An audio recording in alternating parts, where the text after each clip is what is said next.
Well, I'm going to go ahead and assume that the alert went out onto the phones, but I don't have one on mine, so I'm going to assume that we're live.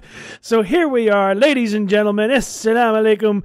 Welcome to another episode of Raw Islam. And we are here this evening. We are late, and it is completely my fault.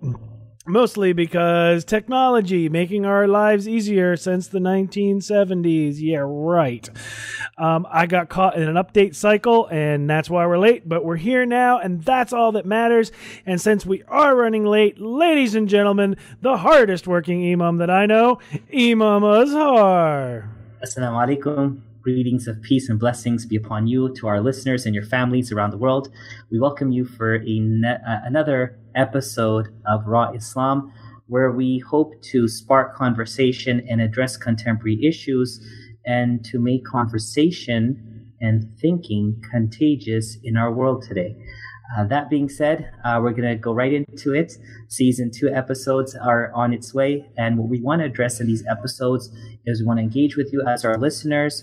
We want to answer your questions that you've posed to us either during the course of the show or during the week between two shows, and we want to talk about a topic that we would like your feedback in regards to. That being said, Carl, don't worry about the technical difficulties. They'll continue to be another excuse in a line of excuses throughout centuries and decades in our existence in this world. For millenniums now, everyone had an excuse. The caveman had an excuse that the ice was too thick. And here in the 21st century, we have excuses that, software and hardware tend to mess things up. And it's all legit and it's all fine. They do. But Carl, you shared with me a question last week that one of our listeners posed in light of our conversation in our first episode back in season 2, which was, didn't Allah give us science as signs to see things? And if so, then why don't we just accept the science? So we were kind of flirting on the issue of climate change and things happening around the world. And I want to pause there for a second and send my prayers out to those in Ottawa, Canada, that were struck with a tornado, which is unorthodox, especially in that area of Canada. Yeah, many people didn't even hear about it. In Canada? In Canada, in Ottawa, the capital of Canada. Okay. I think around 60 homes were destroyed or damaged. There were some amazing stories of survival that came out from there. People who had to, hold down themselves in the midst of this tornado. But in respect of the climate issues that are ongoing, and as the world leaders come together once again for the 73rd session of the United Nations Assembly in New York, in the light of Quran, we need to understand that Quran presented science both introducing, explaining, and foretelling. Allah subhanahu wa ta'ala introduced, for example, the cycle, Allah subhanahu wa ta'ala introduced for us the two bodies of water coming together, but not merging into each other. They merge alongside, but they don't mix into one another, the salt water and the sweet water. Allah subhanahu wa ta'ala introduced that to us before we actually saw it, so we understood it in the context of what the Quran explained to us. Then Allah subhanahu wa ta'ala explained to us many things in regards to the process, which we call scientific process. For example, Allah subhanahu wa ta'ala talks about the process of agriculture. He talks about how things grow and how the same grass then dies out and then becomes a process for the upcoming year's fertilization. Allah subhanahu wa ta'ala introduced to us and explained to us the cycle of clouds and how the formation of clouds are, and from where the rain would come and where the hail would come and where the snow would fall from. So Allah subhanahu wa ta'ala introduced, He explained, and He foretold. For example, we talk about the signs of the Day of Judgment. Allah subhanahu wa ta'ala tells us of things that are happening which are unorthodox to us and unheard of in our world, despite all that we see happening in our world right now, from the rising waters to the strengthening of these storms to the frequency of these storms and so on and so forth.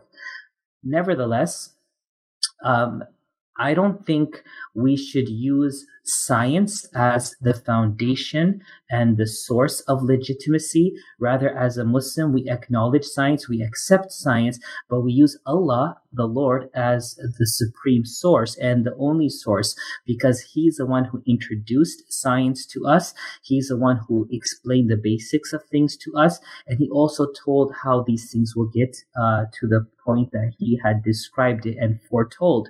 So that being said, last thing I want to say in regards to this, we should use the science of the Quran as a gauge to understand where we are in the process of closeness towards betterment or closeness towards destruction. And based on the melting glaciers, which are melting 3 times faster than they ever predicted, and that these ice, as they are melting, they are exposing diseases that were buried away for centuries, we have to understand that what Quran is saying is that we are on a path towards no good. And so that should be the gauge. Science shouldn't be the legitimate and sole authority that we take on. Again, because before science, it was Allah who introduced that science. So I hope I answered that question for our listener. We thank him for asking that question. But today we want to talk about a very important topic. Carl, I didn't discuss this with you in length, but I'm going to put you on the spot, as I always do, or mostly do, is that in Islam, Allah introduces for us fine lines. For example, Allah says business in transactions is permissible, but interest is not. The process and the method of money and transactions is almost the same in business and profit versus business and interest. But Allah is teaching us there's a fine line which makes it on the right side or the wrong side. That being said, Islam teaches us there are many fine lines in one and the same scenario. In Islam, do we believe that our roles and responsibility is our power, or is it our service? I hope you understand that. So if you're the president of Venn Network, your role as president of Venn Network, is that a status of power, or is that a pedestal of service? I think I understand your question, and I'm actually going to go with it's a pedestal of service, because I'm doing a service, and it's not something that's a pedestal of power, because there's no power with it, you know what I mean? But it is a service, and everything we do in life should be a service, either to our brothers and sisters or our neighbors or our friends or our family or whatever. We should always be in service. We should never put ourselves in a position of power to overrun people. You know, I agree with you, Carl, on that, but isn't it interesting that in the span of your life and my life, I think we're old enough to realize this, that... Who you calling old? We're old, but I think we're both old enough, and our listeners may be able to relate to us on this, some of them or most of them, that there was a shift, a paradigm shift between what we as a people are accustomed to and what we as a people are noticing today. In our world today, we don't see it any longer as a pedestal of service as we do see it as a position of power. I want to lay out an example where those who took in the past the position to be power, it never worked out for them. We talk about King Solomon, and we talk about the authority that he had, the rule that spread across the world. He had everything working for him, in the sense it was all subservient to him to an extent, but his life was of service. Prophet Solomon, peace be upon him, was also a king, but he served. On the opposite end, we have the Pharaoh, who was also a king who ruled his people, but his rule was more of power and authority, and service was then lost. My point is, when the Jews, when children of Israel were exiled, and how he treated them and how they had to run with Moses, is a symbol that when power takes over, service not only diminishes or depletes, it vanishes. So you cannot have a position of power and uphold it hoping that you can also serve through it. Your position is either service or of power and dictatorship. I'm saying this because we're living in times where things are kind of sketchy and they're kind of gray. There's no black and white anymore. So we're confused. And the thing is that our confusion is justified because we don't understand it. And we could go any of the two ways tomorrow. We can forget that people who had a position were serving through that position. And we're going to accept that when you have a position, that means you have the green light, full authority, full autonomy, do what you want, no questions asked, you're above the law. Now, there's so many incidents that we can relate to. For example, the current appointment of Judge Kavanaugh to be a Supreme Court judge. In these instances, and I'm not going to go to the accusations and I'm not going to go to smear him. That's not our job today. Our job is to ask 20 years ago, 15 years ago, if the slightest hint of an accusation came around, you better bury your head in the ground because you're done. Your career is done. I'm not saying that was justified, but people felt that sense of shame and remorse and said, you know what? I'll just step down. It's not good for me to do this because there's a conflict of interest here. And then the legal proceedings would go. But nowadays we see that I could do whatever I want because I'm fine. And you could say whatever you want and it's unfounded. And there is a sense that we are starting to translate in our world from service to power. And this is seeping into everything. I'm not here to bash our government or any government. Recently, 2 weeks ago, the Dalai Lama spoke and he said that Europe belongs to Europeans only, and hence immigrants shouldn't be there. As a religious authority, as a body and a symbol of what religion means to the world, is it permissible? Is it logical? Is it acceptable that people can use that position to say things which are not in the realm of where their authority or their interest is, and to get away with that? And the last thing I'll point, in addition to Judge Kavanaugh and the Dalai Lama, is the recent Dallas shootings, which happened while we were away. And we wanted to talk about it last week, being that I'm now in Dallas and that, this was a high interest topic, keeping in mind that he was just buried after being shot. The police officer has now been fired. The police officer has now been convicted with manslaughter.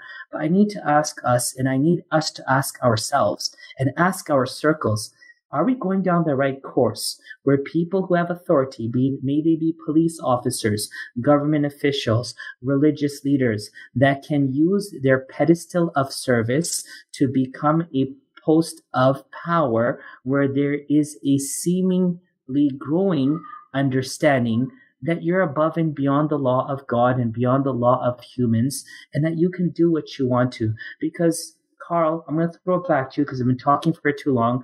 But if anyone came into your house and shot you, God forbid, and now the world is going to discuss for 2 weeks, 3 weeks, if the person that shot you should be guilty or not, where's our world going? Where are we going? I honestly don't have a good answer for that, because there are things that the whole case around this. And before I get too far into this, I do want to say that I do see that there is a comment on Facebook. And when I throw it back to Imam Azhar, I'll go to try to find it. If you remember last week, I said we were switching up some software and I was getting stuck with the comments. But just give me a little bit and I will go find that comment and we will share it. But there is nothing about this case that is normal, and there is nothing about this case that makes me feel good about myself just as a human. Because the fact that he was in his house and there's conflicting reports of what she said versus what the neighbors heard versus, what actually happened. And none of it seems to be lining up. And I don't want to be that person that shares, fake news, but I'm going to go ahead and say it because it looked real to me. But there was even a photo circulated of the two of them together from Instagram. So like they actually knew each other, and it's and I don't like that they gave a search warrant and they searched his apartment, and it was just really super weird. It goes back to what you were saying, power versus service. And to me, it feels like this became more of a power play than it did a service play. I know we were just talking, before the show started, and you were saying that, I was saying to you that she finally got fired, and you were like, yeah, but after how long? And you're right. I mean, has it been a month? I don't know. It feels like it's been a month. It's been a month, close to a month. Yeah, it feels like it's been a month. And she just now got fired. And so I know I saw another post on Twitter, and I feel kind of weird repeating this, but, it hit me that, Kaepernick kneels. And the reason he kneels is to protest police brutality. And it's like we've seen this footage of people walking with candy bars. We've seen the footage of people getting pulled over, reaching for their license. We've seen all these scenarios where this stuff happens. And now, so the list was just simply that, okay, so as an African American, I can't walk around with a hoodie at night. I can't reach for my license. I can't do this. And now apparently I can't even sit on my couch without feeling in danger. And that was, no, I should feel safe in my house. Everybody should feel safe in their house. I mean... But you understand, Carl, your point is so valid, and it hits the heart that it's kind of trickled down to your only safety is within the four walls of your house, because we've seen it and it's proven your safety is no longer assured in your neighborhood. It's not assured in your car. It's not guaranteed at your workplace or the cinema or the grocery store. Or the church. It's not guaranteed anymore. So we've gone to the point where the last place you would expect that this question shouldn't ever arise, that am I going to be safe in my own home, is now a question which is worth asking.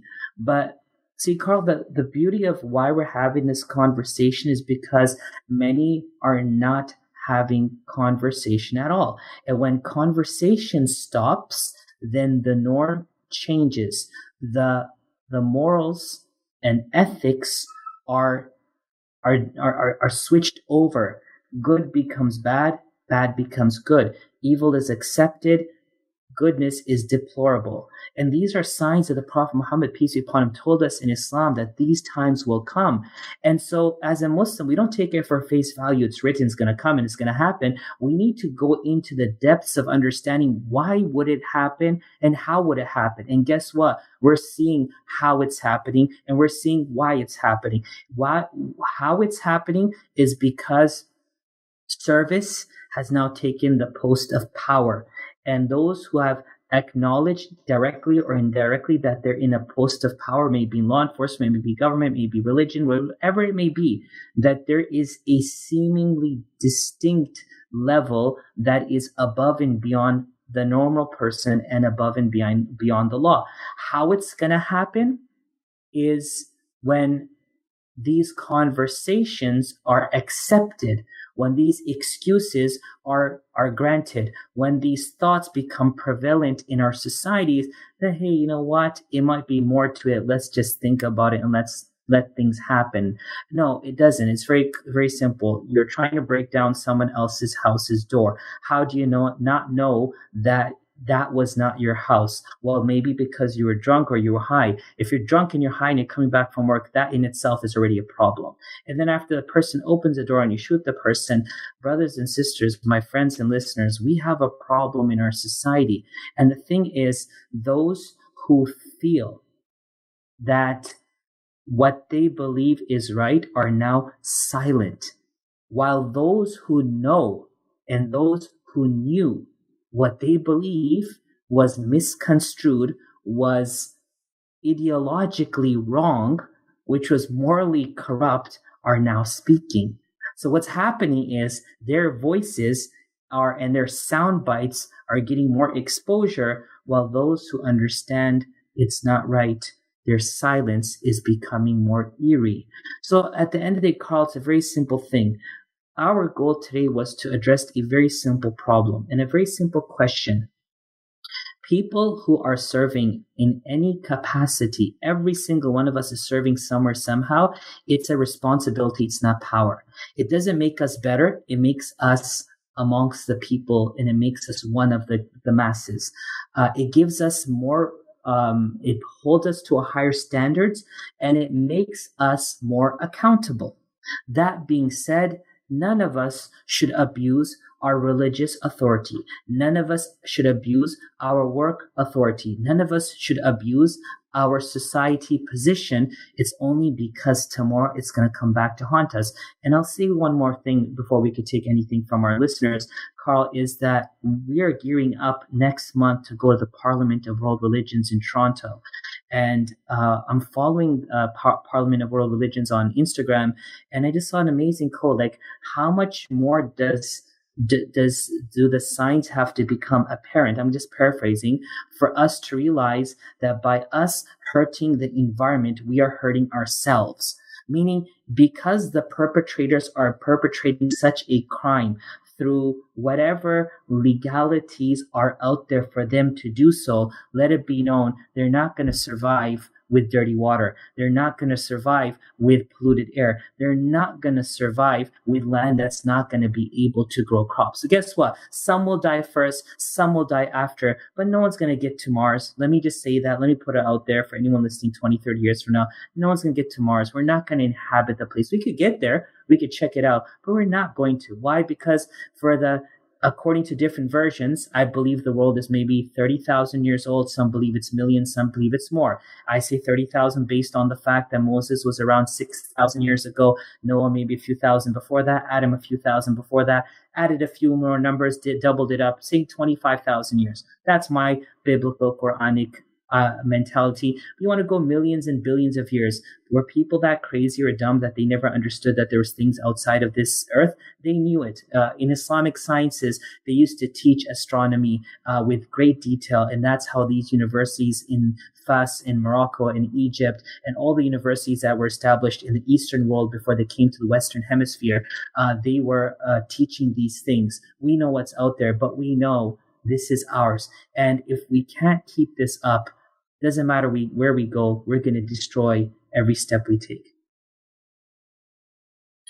So the Facebook comment, and I did find it, was from Samir, and it was a very simple comment of Assalamu alaikum. Alaikum salam, Brother Samir. Yes,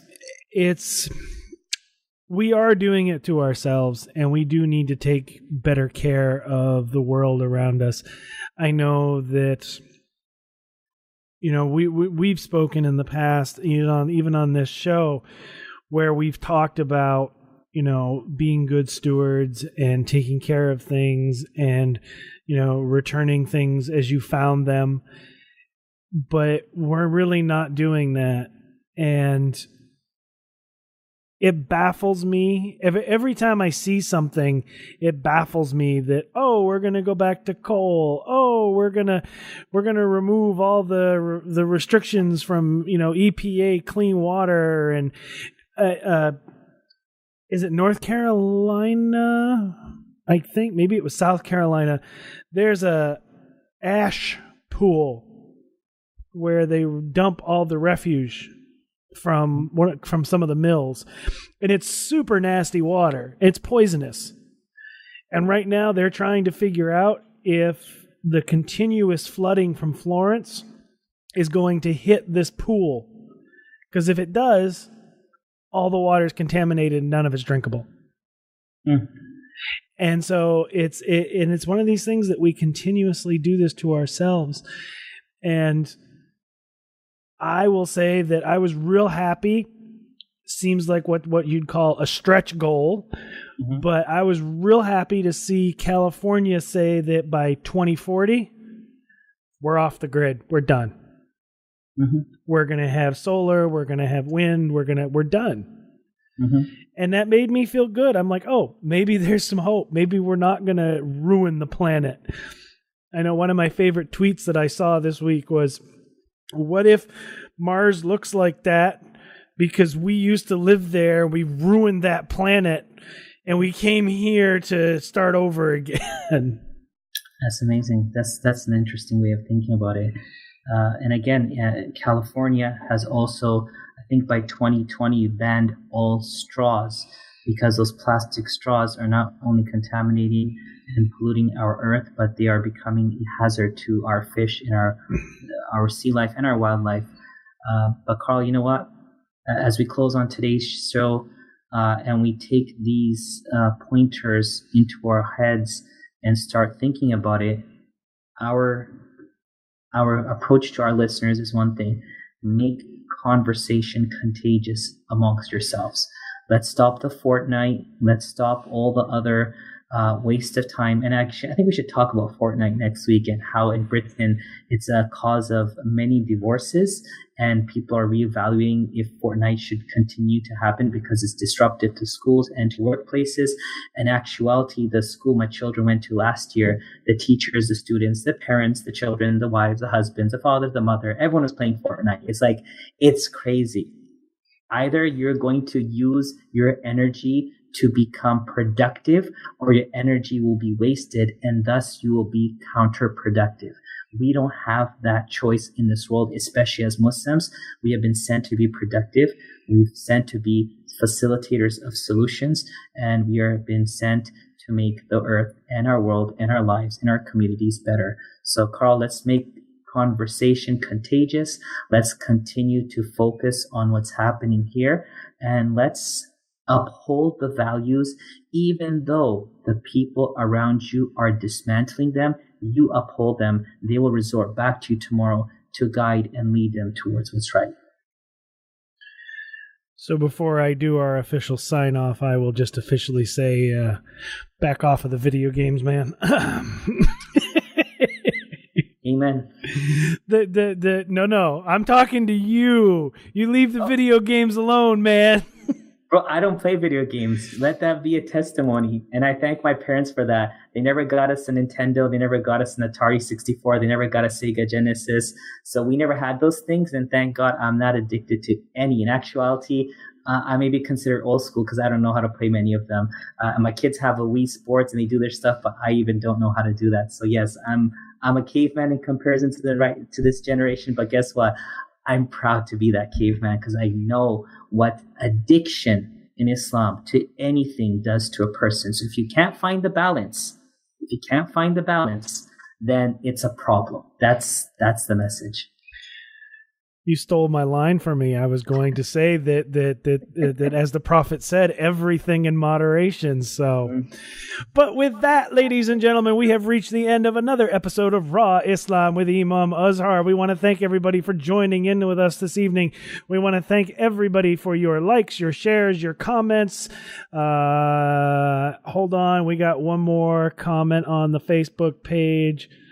I have to find a better way to moderate these because this is too slow. We want to make sure to tell you to go over to vennetwork.org to check out all the shows that we have over there. Make sure you are following us on Twitter at Venn Network, as we're getting ready to post some internships and we're getting ready to post some Twitter polls. And we're just getting ready to do a lot more interactive stuff this season. We didn't post any polls this week just simply because, we knew what we had to talk about and we didn't really finish our conversation from last week. And what would an episode of Raw Islam be without a comment from Sister Layla, which says, Assalamu alaikum, divorce over Fortnite? What? I still use my plastic straws. Layla, you're going to have to tune in next week, hopefully on time, because I've already done the upgrade. And we will cover Fortnite, and we will cover, we can go more into plastic straws if you'd like to. But again, ladies and gentlemen, head over to vennetwork.org, and you can check out all the other shows on the network. You can pick up some cool swag, and I'm getting hand signals that I don't understand. No, you can finish. Please go ahead. Finish. Okay. And with that, ladies and gentlemen, until next week, we will say Assalamu alaikum. Assalamu alaikum. Take care.